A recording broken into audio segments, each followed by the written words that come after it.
All right, today we're diving into something really fascinating and honestly, pretty critical. It's a fight happening in the Indian state of Haryana. But here's the twist. It's not a battle over land, not really. It's a battle over a definition, a single word that could literally change the fate of an entire ecosystem. I mean, it sounds simple enough, right? What is a forest? You probably have a picture in your head right now. Trees, greenery, the whole deal. But believe it or not, the answer to that very question is at the heart of a huge environmental conflict. See, for decades, there was a pretty clear answer, thanks to a landmark ruling from India's Supreme Court. They gave this powerful, broad answer meant to protect green spaces.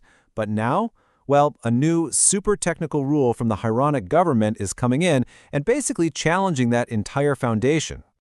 So to really get what's at stake here, we need to roll back the clock a bit. Let's go back to 1996 and a court decision that was a total game changer. This was the famous TN Godavarmani judgment, and its goal? Super simple and incredibly urgent. Stop deforestation, which was running wild. The court's move was, frankly, brilliant. They said, look, from now on, the word forest just means, well, the dictionary definition of a forest. Simple as that. If it looks like a forest, it gets protected as a forest. Didn't matter who owned it, didn't matter what the official papers said. And the court didn't stop there. They laid out the next steps. States had to set up committees to go out and identify all of these forests. This created a whole new category called deemed forests. And what that did, effectively, was throw this huge protective legal umbrella over massive areas of green land that weren't even on the official books, keeping them safe from development. Okay, so fast forward to today.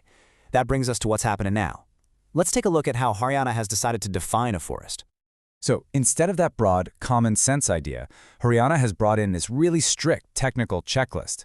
Now, a piece of land is only a forest if it ticks all the boxes. It has to be a certain size, it needs a really high density of tree cover, and it can't be used for things like farming or orchards. You see the shift, right? It's moved from a simple concept to a rigid set of numbers. So let's put these two definitions head to head. You'll see just how stark the difference is. And yeah, the difference is pretty striking. The Supreme Court's approach was all about the why, the philosophy. It was about protecting anything that functions like a forest. But Haryana's new rule, it's all about technicalities. It's a checklist that, honestly, a lot of natural areas just can't pass. The whole philosophy has been flipped on its head. Okay, and here's where the details become absolutely critical. You'll notice the Supreme Court deliberately stayed away from specific numbers, but Haryana's rule dives right in. A minimum area of 2 to 5 hectares and a whopping 40% canopy density. Now, to put that into perspective for you, the National Forest Survey of India, the FSI, defines a forest as just 1 hectare with only a 10% canopy. So Haryana's new standard isn't just a high bar, it's in a completely different league.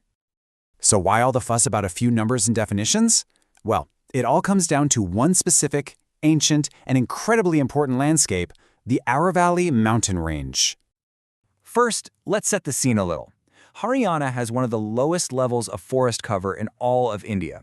We're talking just over 3.5%. So in a place like that, you better believe every single tree counts. And that brings us to this bombshell of a number.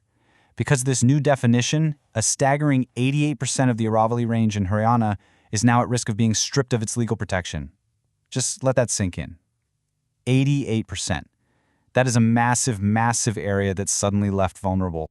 And here's the why. It's actually pretty simple. The Aravallis are a naturally dry, scrub forest ecosystem. That's just what they are.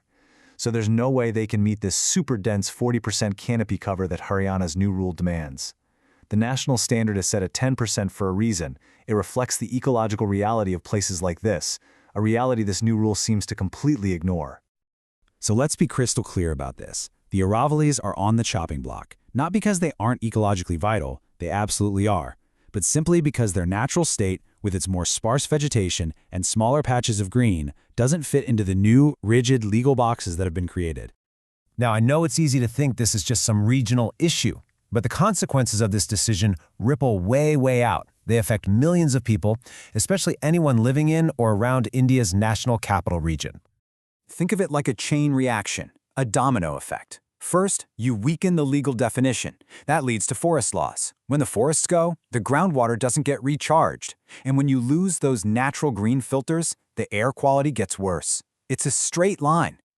So let's talk about the real-world stakes here, because they are huge. The Aravallis act like a giant sponge, recharging the groundwater that millions of people around Delhi rely on. They're also a critical green lung, helping to filter some of the most polluted air on the planet. Losing them means more water shortages, even dirtier air, and wiping out crucial habitats for wildlife. You know, as one analysis I read puts it, these new rules threaten to just reverse any positive environmental trends we've seen. We're not just talking about stopping new forests from being recognized, we're talking about actively risking the loss of the green cover that's already there, pushing a fragile ecosystem that much closer to the edge. And all of this really leaves us with one big, fundamental question. This whole fight in Haryana forces us to ask, is a forest what it actually is, what it looks like and functions as, or is it just what a rulebook says it is? The answer to that is going to shape the environment for generations.